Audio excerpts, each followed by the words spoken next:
tak puas hati dengan harga minyak di Malaysia, okey, pergi beli di Singapura. Harga minyak tinggi di Malaysia, pergi beli di Thailand. Pergi beli di Indonesia. Semuanya tinggi, jauh melambung daripada kita. Oh, turun 6 sen saja.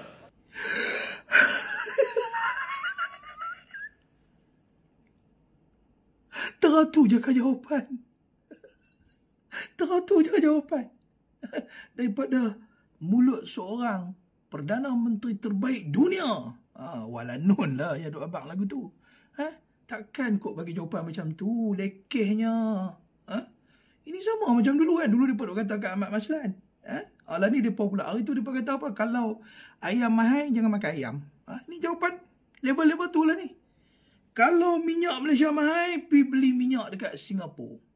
Kalau minyak Malaysia mahal, rasa mahal, pergi beli minyak kat Thailand. Kalau minyak kat Malaysia ni hampa rasa mahal, pergi beli minyak dekat Filipina. Macam tu ke jawapan?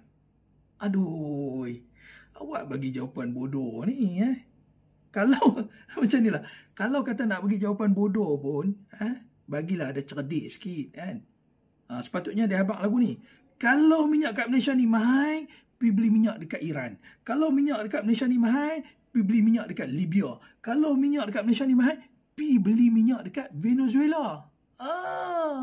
Bukannya kita kata jawapan tu jawapan bijak. Tak bijak juga, tapi adalah sikit cerdik tu. Sebab apa? Minyak dekat Iran, Venezuela, Libya ni tak sampai 15 duit 1 liter. Air mineral dekat sana lagi mahal. Patut dia bagi tahu jawapan macam tu kan. Memang dua-dua jawapan berbodoh, tapi hak ni ada bijak lah sikit kan. Betul tak? Kata Malaysia negara pengeluar minyak, dia lah duk kata dulu kan.